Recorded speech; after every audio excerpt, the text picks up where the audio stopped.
Fair in love and war. जब हार जाने का डर हो और जीतने की चाहत तो कुछ भी करने पर मजबूर कर देती है, और यही बात आज के इस चुनावी किस्से में सिद्ध होती दिखाई देती है। नमस्कार, आप देख रहे हैं newsviews360.com और मैं हूं वैशाली।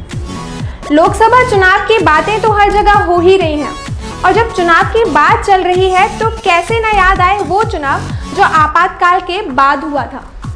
आपातकाल के बाद 1977 में देश की प्रधानमंत्री इंदिरा गांधी ने आम चुनावों का ऐलान कर दिया। उन्होंने सफाई दी कि आपातकाल इसलिए लगाया गया था क्योंकि देश विनाश की कगार पर खड़ा हुआ था। 19 जनवरी को मोरारजी देसाई के घर विरोधी पार्टियों की बैठक की गई। ये पार्टियां थीं जनसंघ, भारतीय लोकदल, सोशलिस्ट पार्टी और मोरारजी देसाई की कांग्रेस।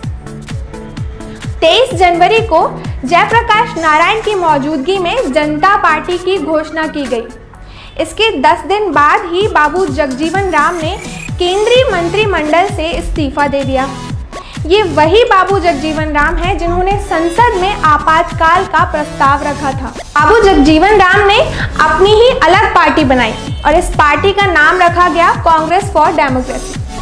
कांग्रेस फॉर डेमोक्रेसी और जनता पार्टी मिलकर चुनाव लड़ने के लिए तैयार हो गई। चुनाव की तारीख निश्चित की गई मार्च के तीसरे सप्ताह में।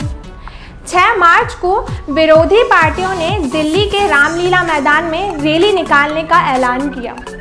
सरकार घबरा गई। इस रैली को कैसे विफल किया जाए इसके बारे में सोचा जा रहा था और सूचना एवं प्रसारण मंत्री विद्याचरण शुक्ल ने एक तरकीब निकाली।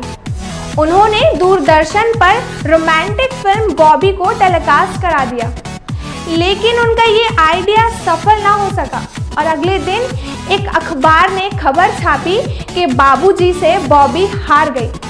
रैली सफल हुई क्योंकि बाबू जगजीवन राम, जेपी और अटल बिहारी वाजपेयी जी को सुनने 10 लाख लोगों की भीड़ उमड़ पड़ी। तो ये था लोकसभा चुनाव से रिलेटेड एक और दिलचस्प चुनावी किस्सा। हम फिर लौटेंगे ऐसे ही कई इंटरेस्टिंग किस्से लेकर आपके सामने। आप देखते रहिए newsviews360.com, खबरें अलग अंदाज में।